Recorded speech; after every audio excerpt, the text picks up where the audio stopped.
Hey, Sue. Hey, Chatty, how are you? Good. So you just experienced the April Women's Weight Loss Retreat. You're done. Congratulations. How'd you hear about it?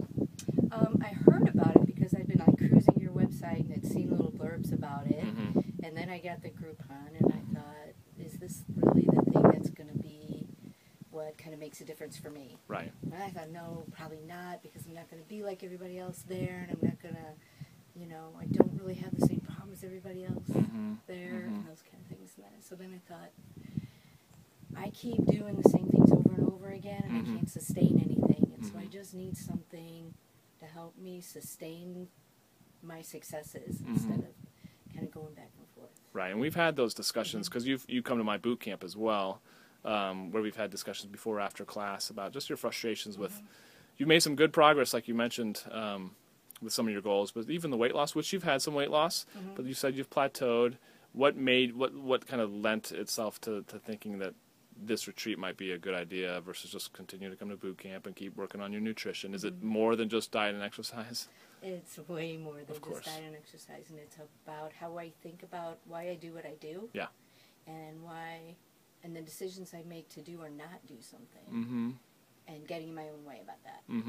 So when I think about that, I'm like, I know that I'm going to get to a point with the success that I've had, and I'm going to have a hard time getting past that point, and then I'll get tired of it and I'll quit. I know that. And so I just grabbed it because it was, if I don't do something different this time, I'm going to do the same thing I did before. Right, so you know your own patterns. You're aware of your own patterns of self-sabotage or starting and stopping. Do you feel like you got some good nuggets out of this weekend that maybe gave you some new insights or some new distinctions?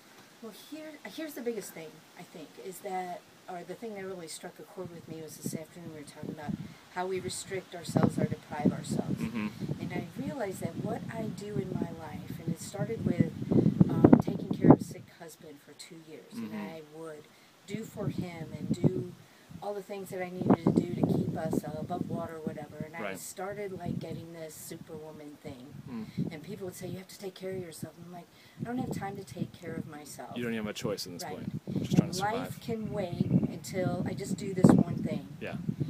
And then after he died, then it was, life can wait until I'm done raising this child by myself. Yes. And then life can wait until I'm done with school. And now life can wait until I'm done with this awesome career. Right. And so I've just stopped taking care of myself. Like I didn't make myself important anymore. Wasn't a high enough priority. You keep putting yourself off, but as a lot of women do. I get a lot out of being superwoman. Sure. And really like all those. Of course. The ways that makes me feel, and being accomplished, and getting stuff done, and being the go-to person for 27 people. Right. I can still do those things. I just have to take care of myself first. Because I also got to the point that I decided that maybe I'm just supposed to weigh 140 pounds. And that's just, I got my dad's genes, and they suck. And so then it was, well, maybe I'm just supposed to weigh 150 pounds. Later, a couple years later, well, maybe this body is just supposed to be 165 or wherever. And so just now creeping up, right? It just keeps going. And so I have to stop. I have to stop. Because I won't get the things that I want in the rest of my life if I don't stop. So finally shifting some of those priorities.